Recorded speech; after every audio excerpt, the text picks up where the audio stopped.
4 दिसंबर को भारतीय नौसेना दिवस के रूप में मनाया जाता है। 1971 के भारत-पाकिस्तान युद्ध के सफल ऑपरेशन पर प्रकाश डालने के लिए प्रत्येक वर्ष 4 दिसंबर को हम लोग नौसेना दिवस के रूप में मनाते हैं। इस वर्ष की थीम थी समुद्री क्षेत्र में परिचालन दक्षता, तत्परता और मिशन उपलब्धि। आपको बता दें कि ईस्ट इंडिया कंपनी द्वारा 1612 ईस्वी में भारतीय नौसेना की स्थापना की गई थी। ओके।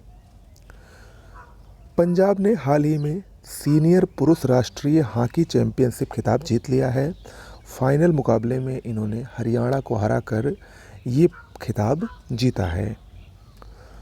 अर्शिया सत्तार एक लेखिका हैं और लेखिका के साथ साथ अनुवादक भी हैं। चर्चा में है क्योंकि इनको फ्रांस का सर्वोच्च सम्मान दिया गया है। फ्रांस के सर्वोच्च सम्मान जिसका नाम है night of the order of arts and letters, इससे इनको सम्मानित किया गया है। किसको? अर्शिया सत्तार को। अनुवादक और लेखिका हैं ये। मनीषा पाढ़ी उड़ीसा की रहने वाली हैं। वर्तमान में ये वायुसेना की महिला अधिकारी हैं, लेकिन चर्चा में इसलिए हैं क्योंकि ये भारत की पहली महिला एडीसी बनी हैं। एडीसी यानी एड डी कैंप। ये पहली महिला एडीसी बनी हैं और ये भारत की पहली महिला एडीसी बनी है, जो कि महिलाओं को एक सशक्त बनाने की दिशा में एक नया कदम है। नाम याद रखिएगा, मनीषा पाढ़ी। सीधा सा प्रश्न आ सकता है।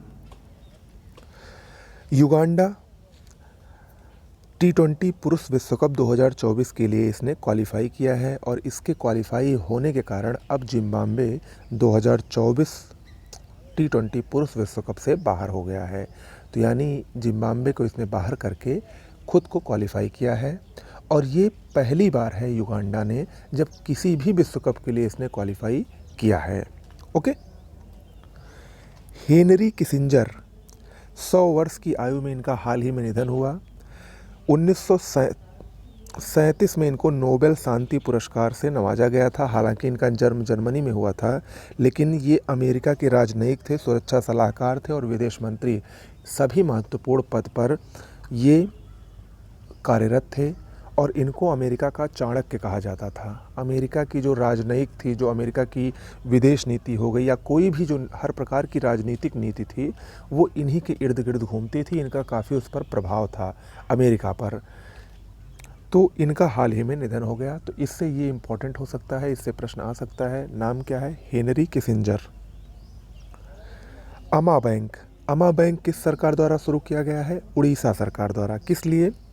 4373 बैंक रहित ग्रामों और पंचायतों को जोड़ने के लिए उड़ीसा सरकार ने अमा बैंक की शुरुआत की है। ठीक है, सीधा सा प्रश्न आ सकता है, याद रखिएगा। वैशाली ये भारत की तीसरी महिला शतरंज ग्रैंड मास्टर बनी है।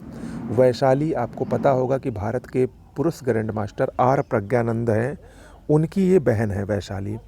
तो पहली बार किसी भाई और बहन की जोड़ी शतरंज में ग्रैंड मास्टर बनी है। भारत की ये तीसरी महिला ग्रैंड मास्टर हैं। इनसे पहले 2 और महिला ग्रैंड मास्टर हो चुकी हैं। पहली थी कोनेरू हम्पी और दूसरी थी हरिका द्रोणावल्ली। इनके बाद अब ये तीसरी बनी है वैशाली। नाम याद रखिएगा। ओके, तो आज के लिए इतना ही। बहुत बहुत धन्यवाद।